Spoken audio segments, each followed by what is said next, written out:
second graders, you may remember when we've gone out to the prairie before. And usually this time every year we spend pretty much almost a full day out at the prairie. But because of the virus, it's not safe for the whole school to get on a couple of buses and ride out there. So we kind of brought the prairie to you. Not in the same way, but so I know you just came from Karen. You learned about the red fox.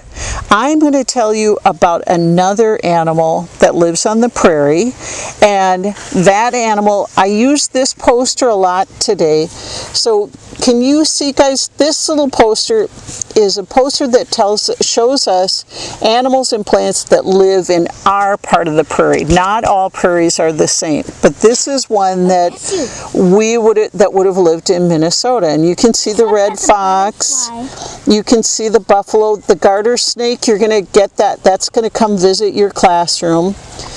Birds and babies. I'm going to talk to you about the pocket gopher. And so everybody, I have a dead pocket gopher.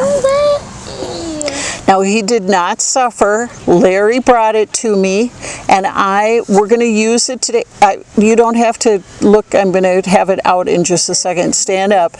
But we're going to look at it so you can learn more about this cool animal. Okay, so we don't know how it died, Jasmine. They only lived 3 years, so maybe this one died of old age. But first of all, I want you to look at it. It's not super big. This one's kind of a medium-sized one. I've seen a Now you're going to be quiet, but I will have time for you to ask questions.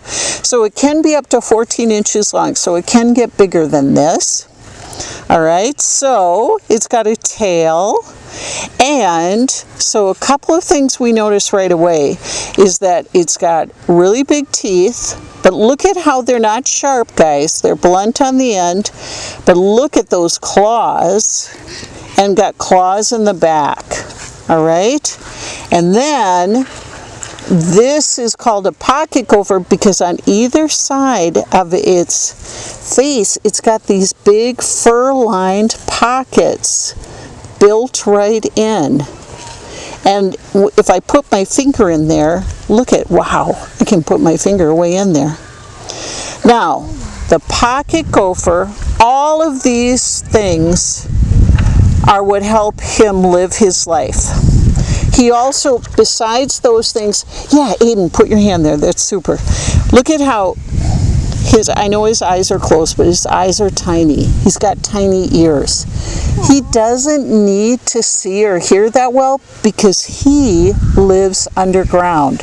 He does not come up from underground very often. That's his happy place, is underground. So, let me tell you a few things and then I'll take questions. So, he loves to live underground, and he builds his own burrow and tunnels. So these claws are like little shovels. Even his teeth are like shovels, digging away at the dirt to make the tunnels. Now, a very cool thing about a pocket gopher is see his teeth? He's got lips behind his teeth so that when he's digging with these teeth, he doesn't get a mouthful of dirt. So think about us. We have lips and then we have teeth. This guy has teeth, then he's got lips, and then he's got more teeth inside of his mouth. But these teeth are really used for digging and digging through. Yeah.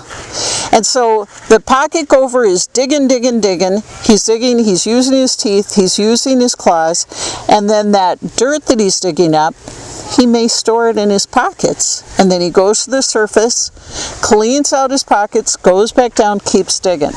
He also likes to store food in his pockets. He is a vegetarian, so he eats. If you go back, and Aiden, I'm going to have you stand back. So see how you see roots under the ground? He eats roots. That's what he likes. So underground is so perfect for him. He's not interested in the bugs or the ground squirrel. He likes the roots and the vegetables. That's what he likes to eat. Eat them? They would. So, let's talk about this little animal. Doesn't have a lot of ways to protect himself if a bigger animal comes after him. His biggest way to stay safe is staying underground. But sometimes he can be attacked underground by a weasel or a bigger snake, and a snake bigger than a garter snake. But he stays underground because he's a lot safer there. If he goes above ground, then things like a badger or a coyote or eagles or hawks can get him. And he just isn't able to defend himself against those bigger animals. He just can't. But Jasmine, you're right. Badgers could also